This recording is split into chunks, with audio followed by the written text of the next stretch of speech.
Let me tell you, church, God has a plan for His church. God has a plan for His people. It is an eternal plan, and it was from the beginning, and it has not changed. It has not changed. Now, let me tell you, church, maybe we don't understand the fullness of what God has for His church.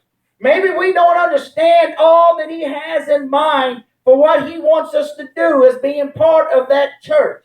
Maybe we don't understand where we fit into it. But the first thing we need to do is have a willing heart unto the Lord. I'm not talking about giving unto the offering. Listen, that's part of it. That's not what I'm trying to preach here. Listen, a lot of preachers right now would turn this into a money tithing service, but that's not what this was about, because we know that's Christ and He fulfilled all this. And we understand that, listen, giving unto the Lord is a wonderful thing. And it is a part of an obedience to Christ. But that's not what I'm preaching about right now this morning.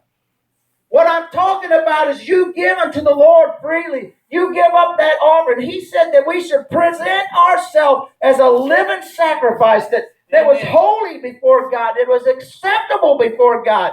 When we begin to do these things, church, just as He did before in that tabernacle, as they gave themselves and they gave what they had unto the Lord blessed it, and He began to add to them what they needed to do.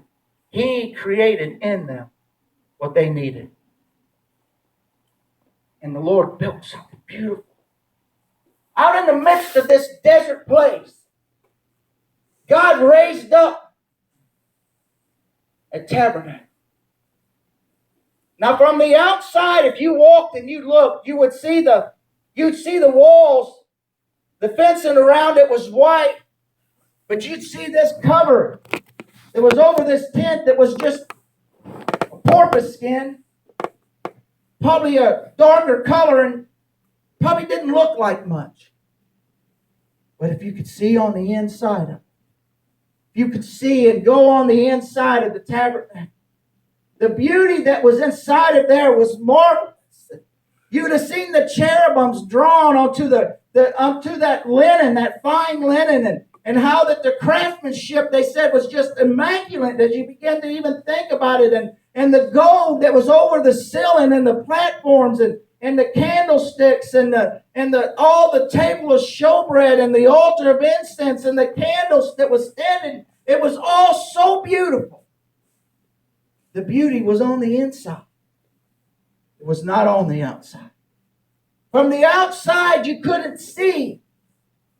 You know, Jesus Himself, they said, if you begin to read, you realize that God didn't make Him to be an attractive man that people would desire after His beauty on the outside. But on the inside, the beauty was so wonderful and so marvelous that any man who ever met Him, any man that would ever know Him,